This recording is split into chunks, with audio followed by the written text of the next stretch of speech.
Dr. Fred Blum. He is a transformative coach, and he's going to be talking to you about something you know nothing about: stress. The truth about stress. Discover a new, simple understanding about stress, where it really comes from, how to return to your natural state of peace and clarity.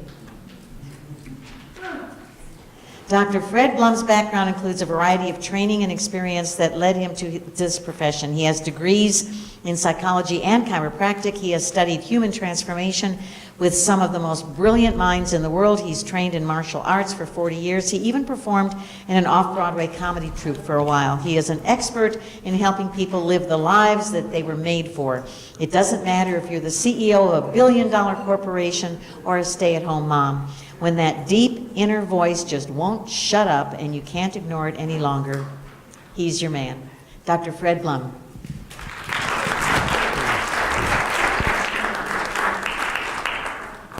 I hope you guys will forgive me. Is this too loud? No. That's good. Good. Sounds loud in my head. I never expected to be giving a presentation like this. See, I've been involved in some form of growth, personal development work for over 40 years now. Like Kathy mentioned, you know, I got involved in martial arts about 40 years ago when I was 14 years old.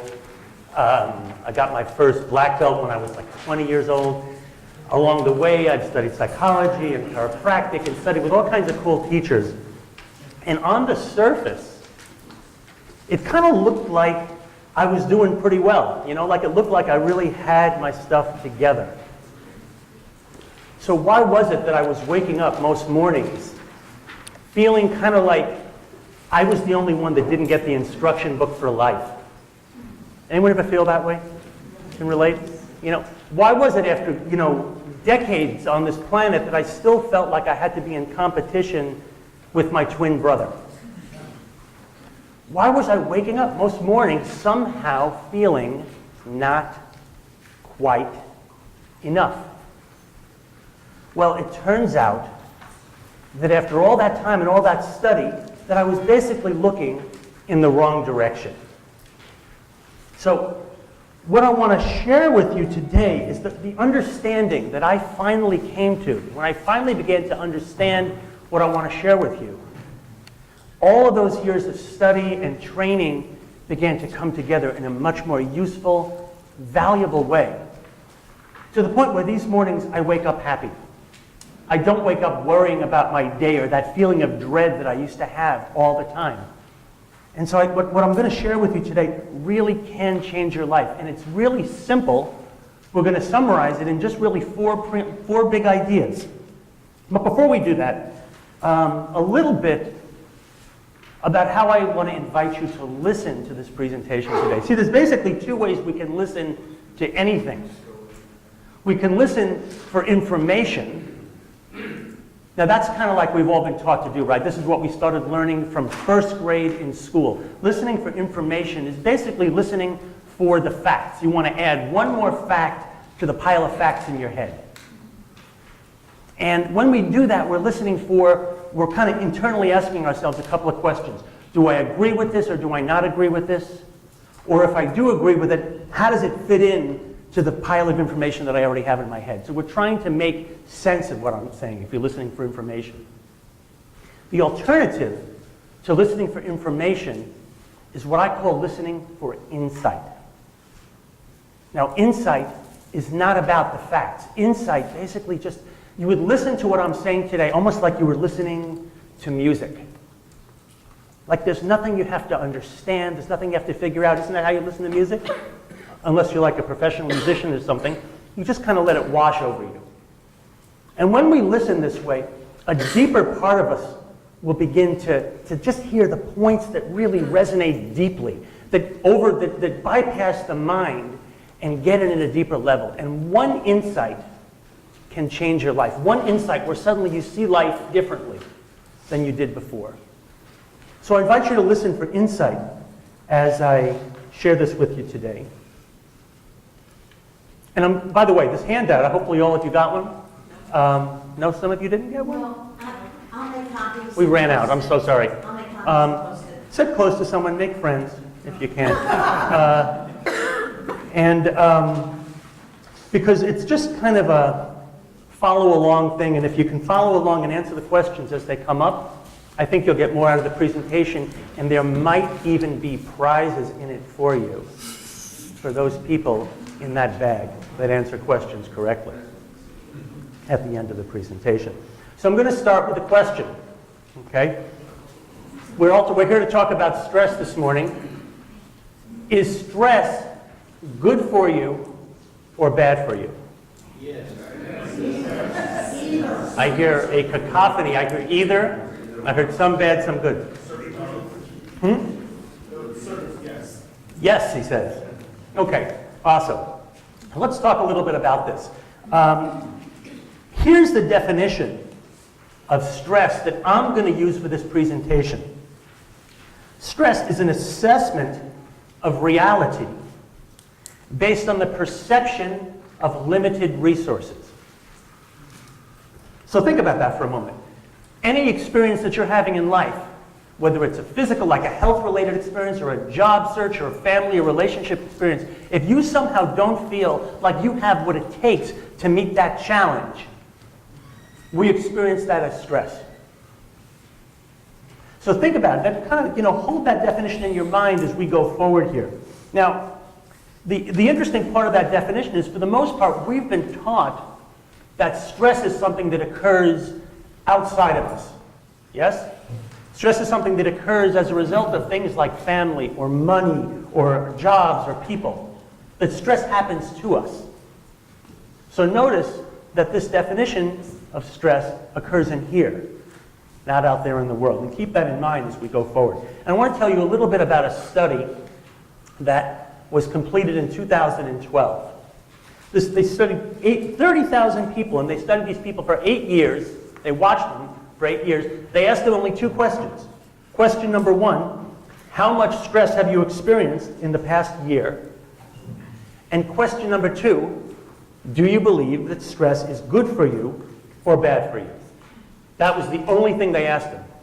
And they tracked these people for 8 years, and they tracked at the end of 8 years who was still alive. That's all they wanted to know, was how many people survived that 8-year period. Now, it turns out that 43% of the people who had reported that they had had a stressful year, that they were having stress in their lives, or a high degree of stress in their lives, 43 of those people did not live for those 8 years. So you say, oh, of course, I knew that, right? Everyone knows stress kills, right? That's kind of common knowledge right now. But there's an important factor here. It wasn't just the people that experienced a high degree of stress. It was the 43% that did not survive were the people who believed that stress was bad for them. Pretty critical thing to begin to understand here is that it's not the world out there, but our perception of the world that literally can make the difference between life and death.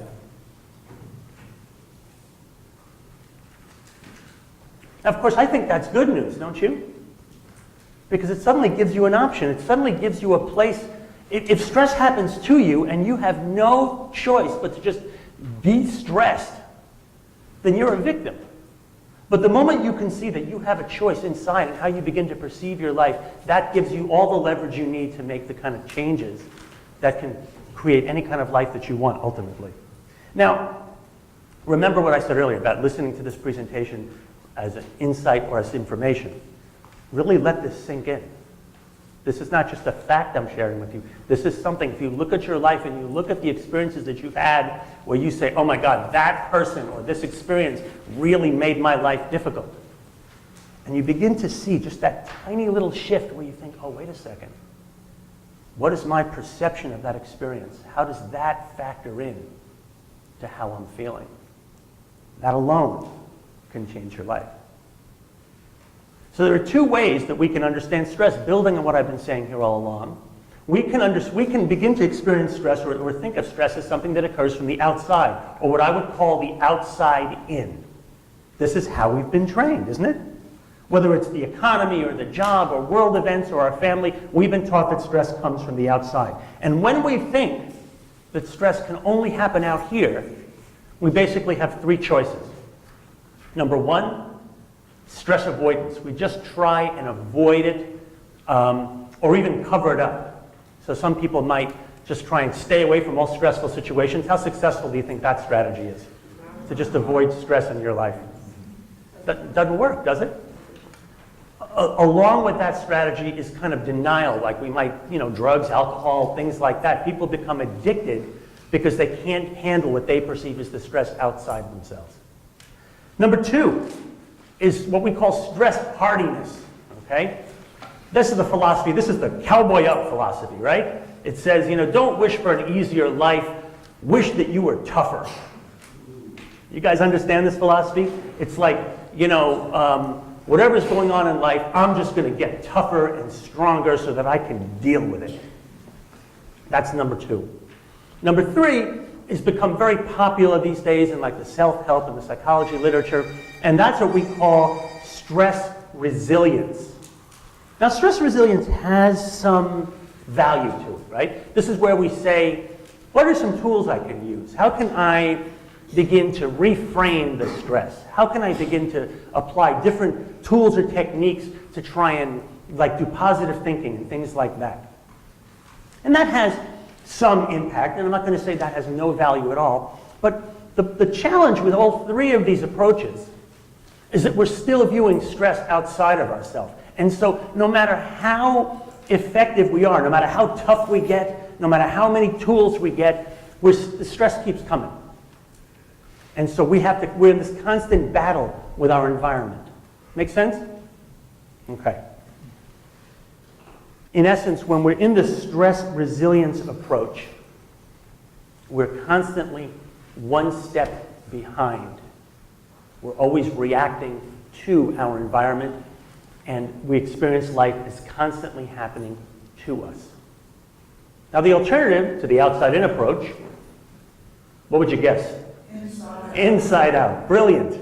Okay? And this is when we begin to see, again, insightfully, that stress happens, that our experience of stress happens from the inside. And the simple understanding here, and this is key, is that the only way that we ever experience any stress, or in fact our lives at all, is through thought, through our thinking. This is critical. We've been trained to believe that our minds operate like a camera. In other words, our mind is snapping pictures of reality just as it is. But the truth is, our minds operate much more like a projector, in that we project our thinking onto the world. And then we forget that we did it. David Bohm, famous physicist in the early days of quantum physics, a contemporary of Albert Einstein, says thought creates the world, and then says, I didn't do it. We are constantly creating our experience of the world through thought. Now let that sink in. Because once we see that, an amazing thing can begin to happen. Once we see that our experience of the world happens in here, not out there, we don't have to try so hard to control the world. What I've experienced over and over and over again, what I do as, professionally, as I sit down with clients, I'm a coach, and a big part of this work is to help them really create this understanding for themselves. And what happens over and over again is that as they begin to see this, their minds quiet down, and it's palpable in the space. The space gets more still. And I wondered why that was. My theory is that when our minds suddenly see that it doesn't have to compete and control the world out there, it quiets down. It doesn't need to devote so much attention and thinking and energy to control what it doesn't need to control. And so innately, we begin to relax. We begin to see life differently. So big idea number one, for those of you following along on the score sheets, is that our life, our experience of our lives, can only occur through our thinking.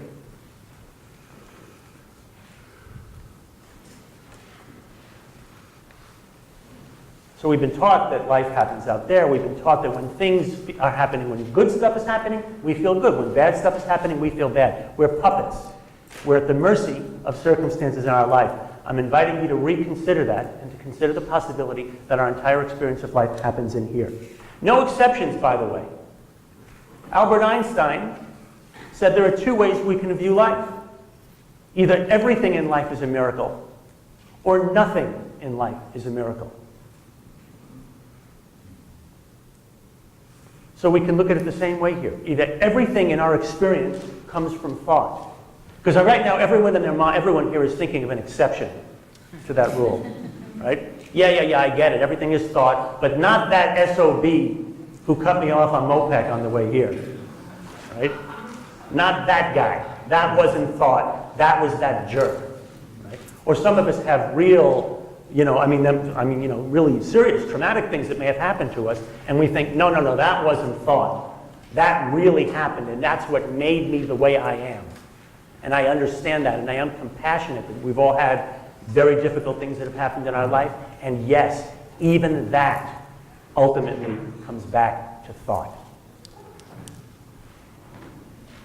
This is why, by the way, two people can experience the exact same event and interpret it completely differently. If you have any questions about that, go to a sporting event with a fan from the opposite team. How is that possible? How is it possible that the team can win and one person can be thrilled and one person can be suicidal? Go to the soccer games in South America. How is that possible? The event is neutral. We assign meaning to it. And based on the meaning we assign, we're happy or we're sad.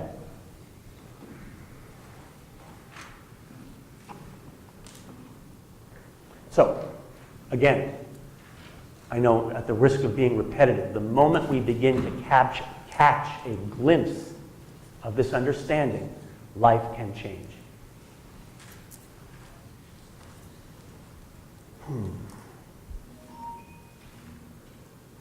Now, I want to be clear about something. This is not like some magic formula. This is not something that says you will never, ever be uncomfortable again once you see this. It's just that you understand where it comes from. I get caught up in my thinking all the time, which means simply that there are moments when I forget that I create my own experience of life. And I get caught up in some loop, some storm in my head, and I get lost. But the more you begin to see this, the more quickly you can come out of it. Because some part of you knows this is not really who you are. You know, it's like watching a movie. Anyone ever get caught up in a movie? Right? Anyone ever get really, really sad when somebody dies in a movie? Right? Anyone see the new Avengers movie? Just drive you crazy at the end of that movie? So this is what happens. We get caught up in the movie of our lives and we forget. But just like going to a movie, there's always a point when we can remember this is not happening out there, it's happening in here. And so I want to move on to what I call big idea number 2. And that is that our thinking appears real to us when we focus our attention on it. This, again, is critical to understand.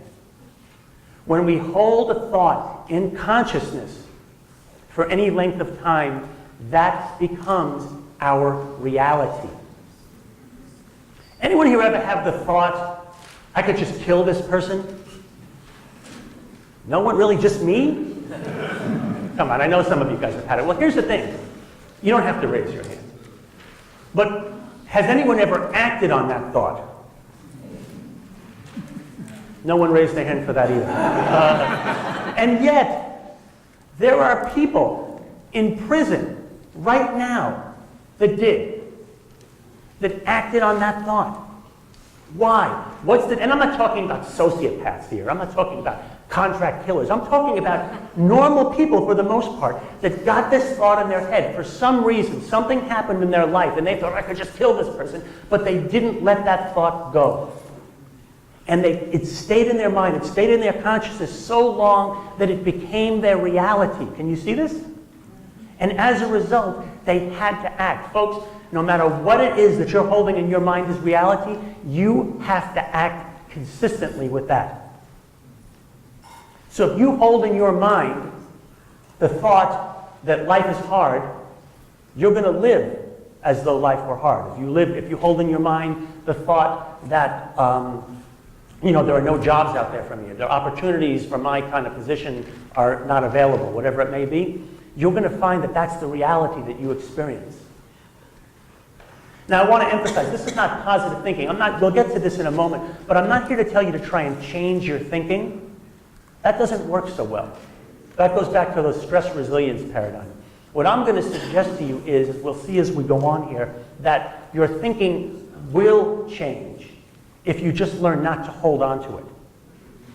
When we begin to see that we experience life through thought, we don't have to hold on to those thoughts. We don't have to hold them in consciousness. And so new thought can arise and emerge naturally. So let's see, what else? So said another way, I want to talk about feelings. Okay, let me make sure I don't overlook this. So the feelings we experience in the world, in ourselves, happy, sad, mad, glad, whatever it may be, our feelings are a perfect barometer in every moment to reflect what? Thought. Our feelings are telling us every moment about the nature and the quality of our thinking. Now, we miss this if we live in an outside-in world. Because then we think, what happens? The guy that cut me off on Mopac made me angry. Yes? No, says Pat. But that is the paradigm that we live in mostly, right? That most people think. We think that feelings come from out there because of what happened. The circumstances of our life created feelings in here. And I've given you the missing link, which is thought. This happens out there. The guy cuts you off on Mopac. You have a thought about it. And that thought creates a feeling in you. It happens like that. You don't even notice that that whole chain reaction just occurred, but that's what happened. That thought creates a feeling. Now, those feelings are telling you every moment about the quality of your thinking. And it's as simple as this. Stressful thinking equals stressful feelings. But we're going to take that even a step further. Big idea number 3. Our feelings are not just telling us about the quality of our thinking. Our feelings are literally telling us whether or not to trust our thinking in the moment. Now this gets interesting, doesn't it? Because when we're most upset, tends to be the time that we trust our thinking the most, isn't it? You know, basic rule, folks, in relationship. I know this is not a relationship talk, but this might be useful. Job number 1 in relationship is to maintain the good feeling between you and the other person. That's job number 1, which is the opposite of the way most people behave in relationship. Meaning that we say, I'm really upset. I have to tell you all the things I'm angry at you about. And then what do? You go, oh shit, here it comes. Okay? And where's the good feeling? Where's the feeling of affinity and connection that might normally be there between you? So instead, we say, I'm really upset. I'm going to step away until I can find that good feeling for you again, and then I'd like to talk with you about this. You see? Why? Because when you're stressed, when you have feelings of tension, stress, contraction, that's your feelings, the perfect feedback system telling you, my thinking is not reliable right now. And as we're going to get to in just a moment, it's not connected to the greater wisdom who you really are. It's just connected to your little concerns and worries and fears in the moment. So, big idea number 3, I'm going to read it. It says, our feelings always tell us whether our thinking is serving us well or not in any moment, and therefore whether it will serve us to believe, trust, and follow that thinking. When you're stressed, don't trust your thinking. Again, life-changing. It takes practice, and believe me, we're going to slip up with this. I teach this stuff, folks, and I slip up with it all the time. But I get better. We get better and better, little by little. So, I think that's it. I'm going to move on to big idea number 4. Big idea number 4 is that there is what I call a deep wisdom hiding behind our thinking. And that this wisdom is in fact who we are. We've been taught to identify with our thinking. That's called ego. Our ego is a conglomeration of the thoughts that we think over a lifetime. That personality that we think, this is me, I'm the kind of person who, I'm not the kind of person who, that's all made up.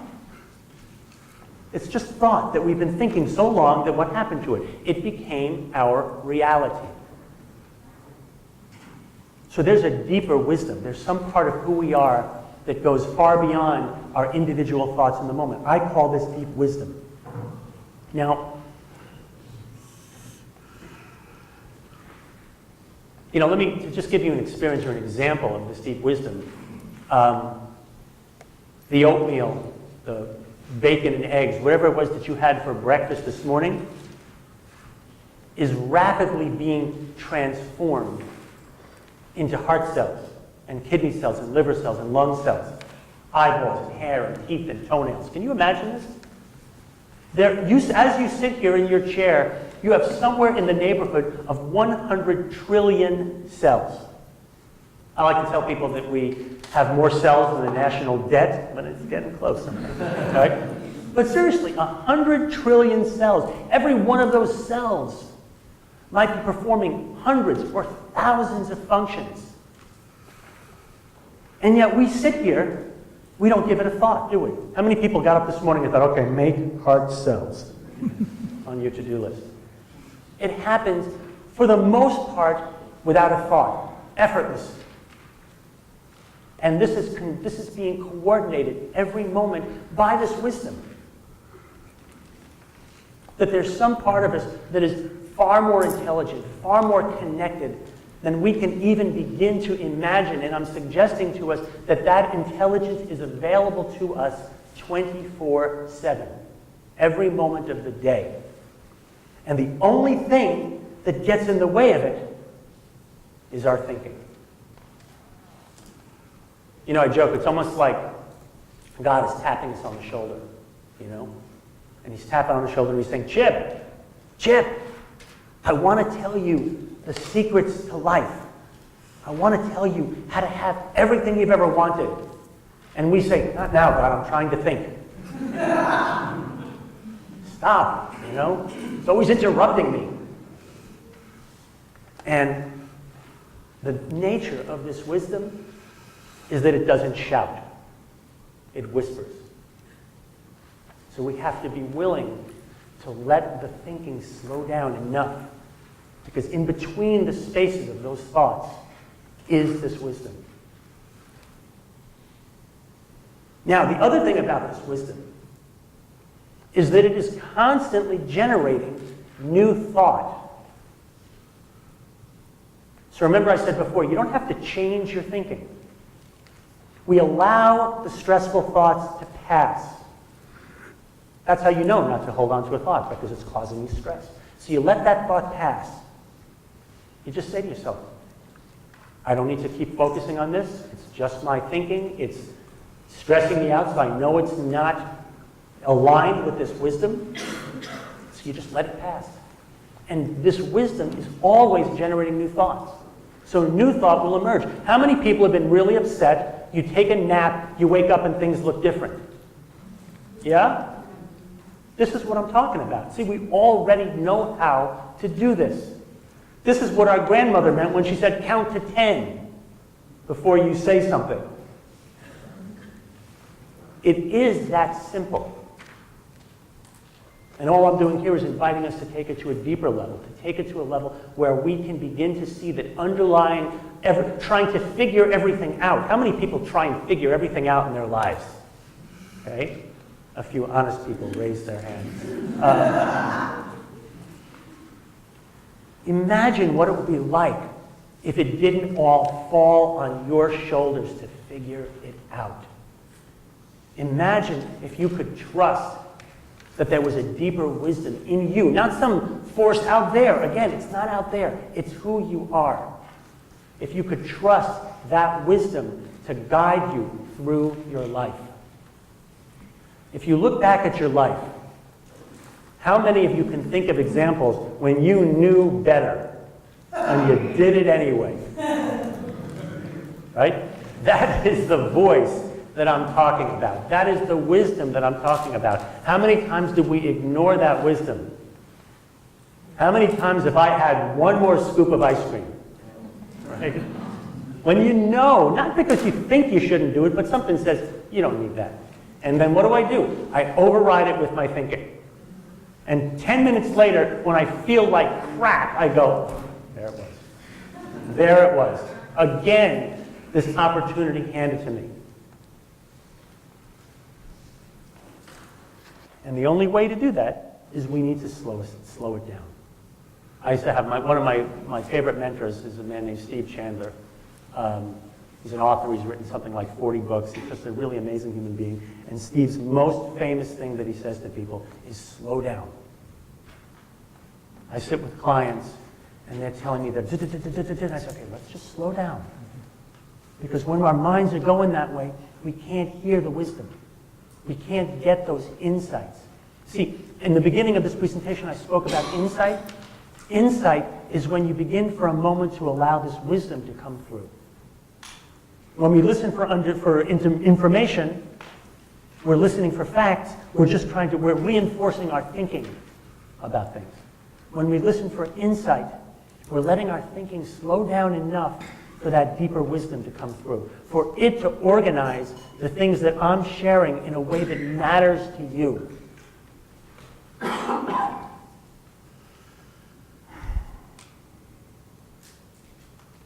Now, one last thing that I want to make sure I share with you today. How do you know? This is probably a question that may have occurred to some of you here. How can you tell the difference between thinking and wisdom? Right? I mean, because aren't there times when, like, you fooled yourself and said, yeah, this is right, I really feel this is the right choice, and then it turns out maybe not to be? I mean, I wish there was like a red light or a green light, that went on. Not so easy, but I can tell you this, that there is a sense, what I call a beautiful feeling. There is a sense, a knowing that we do experience when we begin to learn to listen. Now, in the beginning, it's going to be not so obvious. And for some of us, it'll be more obvious than others. But this sense, what I call peace, clarity, and knowing. You guys know what I'm talking about, don't you? There's something that just says, yes, go this way. And it may seem very, very quiet. It may seem almost imperceptible. And yet, you know what I'm talking about. Because everyone here has access to that same intelligence. So we learn to listen. We learn to slow down enough to just notice what the feeling is. Does it feel good? Can I relax when I think this thought? Can I take a little bit of a deeper breath? Is there some part, and is that a guarantee that it's always going to be right? No. I can't guarantee it, but I can tell you that it becomes a higher percentage bet the more we learn to listen. And people call it your gut instinct or listen to your heart or whatever it may be. This is not new information. I'm just trying to bring it out into the forefront for you. That there is something available to us that transcends our thoughts and our fears and our worry and takes us to a very different place. In essence, what I'm suggesting is that all we really need to live a more happy, joyful, loving, successful life is to be able to connect to this wisdom inside of us and to learn over time to trust it. And it really can be that simple. As much as our mind wants to tell us, no, it's not that simple. How many people's thinking right now is saying, yeah, but what about, what about this? Okay? That's your thinking. You might notice that when those thoughts come up, that they probably make you a little more tense. That's an indication that you might not want to trust them. So, I want to thank you guys for listening to this presentation today. I hope it was valuable for you. I want to take a moment and go over this worksheet. I know I apologize, some of you didn't have it, but that's how life works sometimes. What can I tell you? And I have prizes for those of you who get the questions right. So let's try. Let's start with an easy one, okay? Question number 4. Big idea number 1. We can only ever experience life through our, somebody raise their hand? Thinking. Books right off my bookshelf. Okay. Question number 3. There are 2 ways to understand stress. Lady in the back. Outside in and inside out. Outside in and inside out. Beautiful. I'm not going to throw it. It's too far away. Good catch. There we go. Number 7. Big idea number 2. Okay, let me read the question first, but then you get... Big idea number 2. Our thinking appears real when we focus our attention on it. Thank you, Susan. These are good books. Okay. How many left? Oh, I still have a few left. Okay. And if you don't have the worksheet and you know the answer, you can still raise your hand. Okay. Big idea number 3. Our blank always tells us whether we should trust our thinking or not. This gentleman here. Yes, sir. Our feelings. Feelings. Correct. We should pass this back.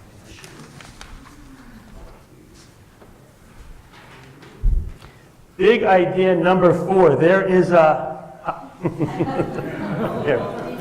deep wisdom. There is a deep wisdom hiding behind our thinking.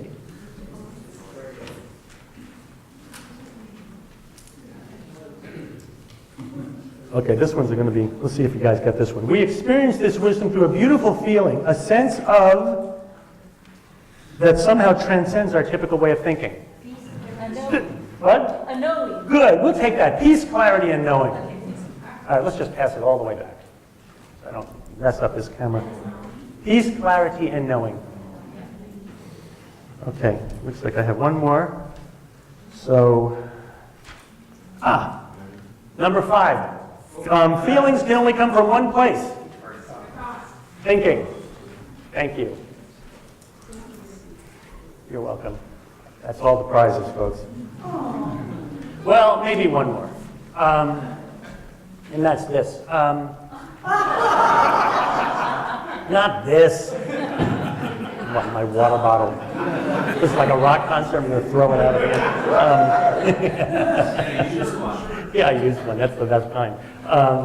No, it's this. So, you know, I first of all, again, I thank you guys for your time and your attention and your participation. And I realized that in a funny kind of way, I may have left you guys with a new problem. And that is that I've shared something that for many of you may be new, or at least really trying to apply it at a deeper level. And for some people that may be like, great, you know, this is a great idea, but how do I begin to really put this into practice? And so I have an offer, and this is a sincere offer. This is not a sales pitch. This is not an attempt to get clients or anything like that. And it is very simple. On the bottom of this handout, and I'll give you my number, my email too. On the bottom of the handout is my phone number, but let me give you my email. For those of you who want to write this down, it's Dr. Fred, D-R-F-R-E-D, at energyrichliving.net. Dr. Fred at energyrichliving.net. send me an email, give me a call, send me a text, whatever it is. And if anyone here feels like they want a little more support in this conversation that we opened up today, let's schedule some time to talk. For real. This is not, it's not a sales pitch. It really is, let's sit down for an hour or so and see if we can apply this understanding to your life. It's really just my attempt to be of service because I know that this understanding changed my life in a way that really nothing else had. Despite many, many years of study and training and exploration, when I really began to deepen and ground myself in this understanding, everything changed for me. And I know that in the world, we need more people who see this. Thank you. So if I can be of value to you, if I can be of service, please feel free to reach out. There's no charge for that visit in case I didn't make that clear. It's just an opportunity to sit down and take it maybe a little bit further. If I can be of service to you, that would be my honor and my privilege. Did you say something? Well, and you may not be able to do this, but are you able to at all apply this to the political situation today? Are different ways for us to look at things when we immediately, you hear something on the news and you immediately react perhaps in a negative way, it causes a lot of stress? Sure. Can you give us some ways to supplement that? So did you guys hear Kathy's question? Can we apply this understanding to what's happening on the news or in the political world, etc.? Well, I'll tell you this way. There was a time in my life where I was very political. Now, I'm not saying people should or should not be political, you should be involved or not. That's an individual choice. But there was a time in my life when I was very liberal in my thinking. It was quite a few years ago. It was back when George W. Bush was in office and the Iraq War, and it just gave me all kinds of reasons to be angry at the time, so I thought. And then I started reading some stuff, and almost overnight, my thinking shifted, and I became very conservative in my thinking. It just happened. All of a sudden, life looked like that was the truth to me. And then probably about, I don't know, maybe 5 or 6 years ago, as I really began to dive into this thinking, this understanding, I thought to myself, oh my God, this is really just all my thinking. That whatever perspective, because I could stand in the left liberal side of the equation and I can completely understand why someone would think that way, like truly from the bottom of their heart. And I could stand on the side of the conservative and I could completely see why somebody would think that way. Now, if we're entrenched in our thinking, if we become identified with thought, which has been a big part of what we talked about here, then we don't see that. We can't see that the other person, see, you're entrenched in thought, which means that thinking becomes reality for you. Anybody have political opinions that are just reality for them? Pretty much everyone has a political opinion that they think is reality. And that's, right away, we lose the ability to see what the other person has to say. Remember the rule for a relationship? It applies here too. If you can't approach someone else, another human being, with a good feeling in your heart, then you're probably not, you shouldn't be talking with that person. And I remember, because I have a brother who still to this day is very, very liberal in his thinking. And when I was on the conservative side of the spectrum, we would get into these ridiculous arguments, which of course nobody won. Never once in one of those arguments did one of us ever say, wow, you know what, I really see your point.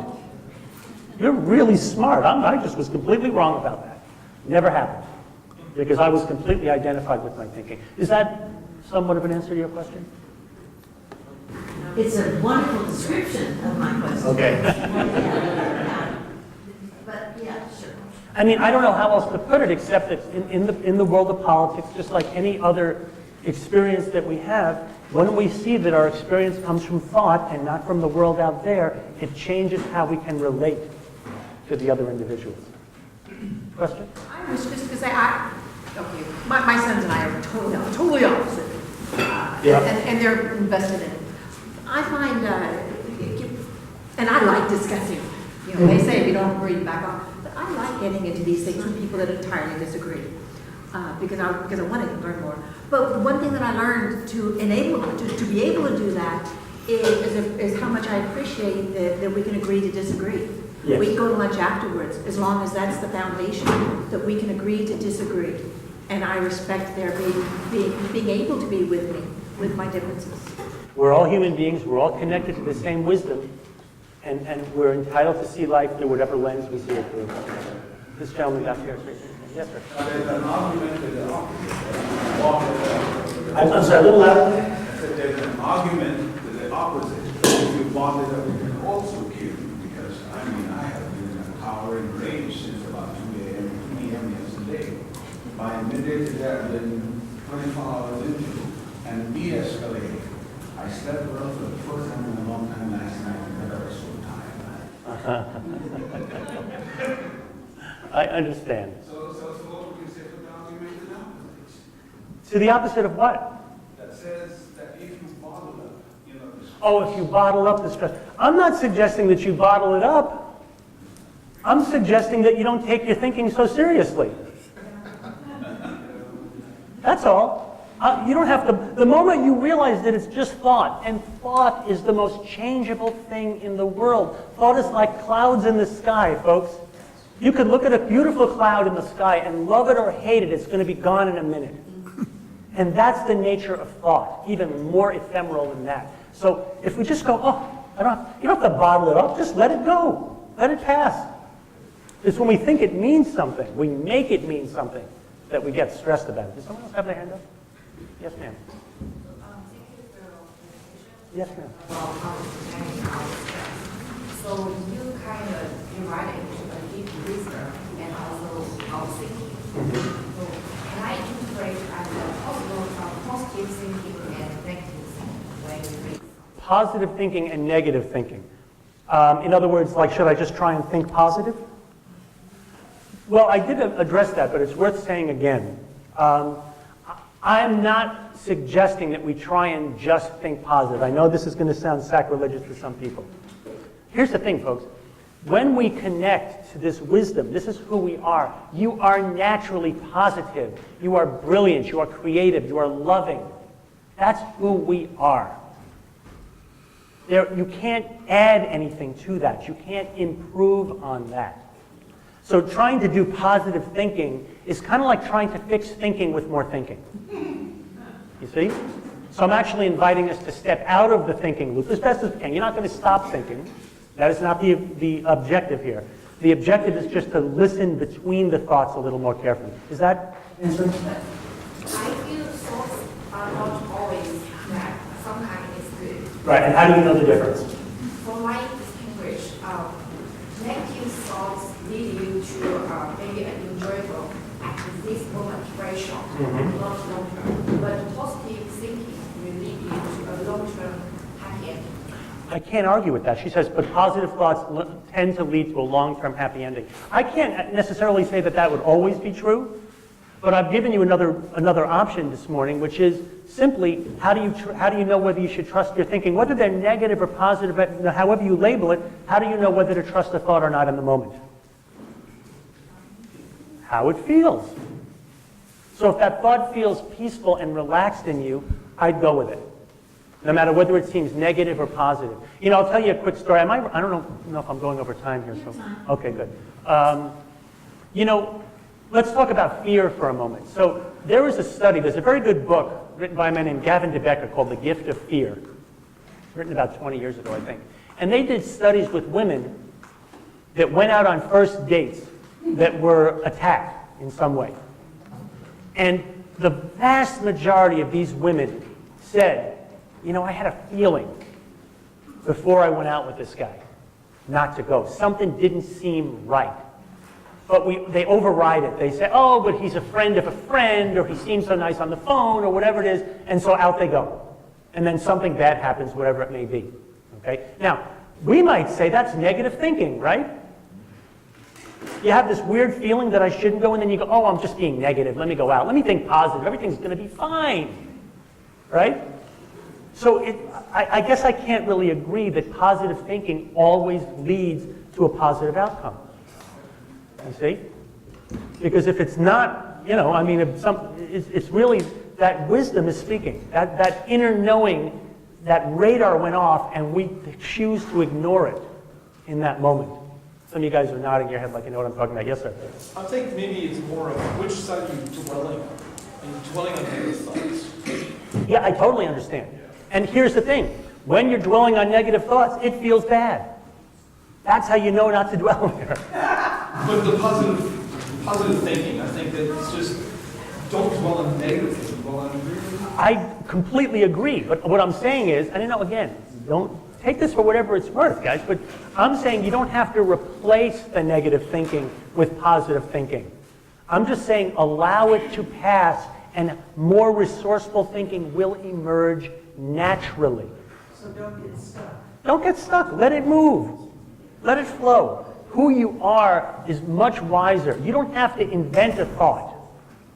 Who you are will come up with a much better interpretation than you can ever come up with. Yes, sir. I love all your questions. I think you say that meditation would be beneficial to be aware of your thoughts and directing them. Of course. So the gentleman is speaking about meditation. I've been a meditator on and off for many years. I absolutely, encourage you to try it for yourself.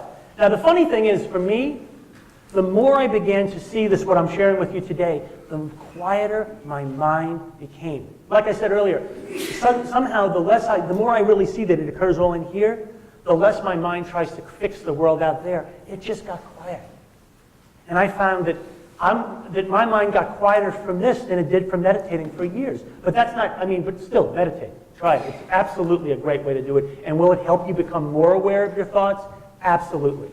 The best way to meditate, in my opinion, because there's many, many ways, is just to sit quietly, following your breath in and out, and thinking will happen. Anyone who tells you meditation is supposed to clear your mind does not know what they're saying. Thinking will happen, and you notice the thought. And then you say, there's a thought, and then you come back to your breath. And sometimes you're going to get stuck on a train of thinking that might take you the whole time. You say, God, I've been sitting here for 20 minutes thinking for the whole time. Like you just got lost. That's part of the process. You do notice that, and you come back to your breath. You notice the watch you're thinking more. Exactly, and little by little over time, you will get better at it like any skill. Yes, again, back there. But I call them mind tricks. The things that you can acquire, that you can acquire. I don't know if you've used that reference. One of mine is I just rephrase whatever happened and I see it differently. Mm-hmm. Like if I'm doing dishes, I don't like to do dishes for 8 people, after a meal. But then I can rephrase that and look at that as, oh my gosh, this is my time. Oh wow, I've got this one, this is my time. And it gets automatic. You know what, it's fine. It's only a... And it's very simply, does that create more good feelings in you? Oh, I like it. Yeah, well then go with it. Then go with it. I'm actually saying it's a good thing to feel good. If it feels good in here, relaxed and peaceful, when you shift your mind that way, go for it. Keep going that way. That's a little different than changing your thinking, but I don't want to try and get into the nuances too much here. It's a little bit of a technical thing it's not exactly like saying I'm going to try and have positive thoughts. It's really, here's what it is. You're changing the direction in which you're looking. You're looking here or you're looking here. One feels bad, one feels good. That's a little different. So yes, sir. To distinguish between a thought and wisdom in life, because you have a wave of thoughts coming and going, right? Yeah. I know I sound like a broken record, but really the only way you can tell, and I get, by the way, this is what the mind does, is it's going to keep asking the same questions because it's hard to really put this in, to get this at first. I understand. The way we make a distinction between wisdom and just blah, blah, blah thinking is by what? Feeling. The feeling. That feeling of peace, clarity, and knowing that we experience in here is what tells us we're on the right track. And little by little, we get to learn to feel that. It's not instant for most of us, but little by little, we begin to, it's like teasing them apart. So it just takes practice, really. Yes, ma'am? I call it the ease and flow. Ease and flow. When you're using your wisdom Yeah. and you're centered and you're calm, Mhm. things happen with an ease and flow. Yes. And you can tell that you're on the right path by Mhm. the ease and flow. Yeah. What if life was not supposed to be a struggle? What if the struggle is something that we created here? We can get into that. And I don't want that to sound like blame, because I know there may be people in this room who are struggling right now. I get it. We are all doing the best we can in every moment, given what thoughts we're paying attention to. But it can shift. Yes? Do you have any suggestion, how can we easily hear the Easily? So she said, do you have any suggestions how we can easily hear the deep wisdom? The funny part is, you know, the spiritual allegory is, you know, that the man comes riding into, into town on a donkey, asking if anyone has seen his donkey. You know? It's like we spend so much time and so much effort and so much energy trying to find who we are outside of ourselves. It's who we are, you see? And so it isn't easy or hard, it's just true. It's just who we are. And so the listening, you know, I mean, to try and answer your question a little more specifically, we just listen. We try and feel notice the feeling. And some of us really, we've gotten out of practice with that. We've really gotten so in our heads that we forget about this part, right? You know, I was a holistic chiropractor for 25 years, and I did a particular type of work, very subtle energy work, not popping and twisting, more about personal transformation, mind-body kind of stuff. And it helped people to get settled more into their body and their experience in the moment. I actually do that in conjunction with the coaching I do now. But it takes a little practice, really. I mean, how do you get to Carnegie Hall? Practice, right? This is the answer. You have to learn to listen, and it may not be obvious, and you have to persevere through, I can't tell the difference. It sounds like all the same to me. It feels all the same. You got to stick with it. There's no other answer.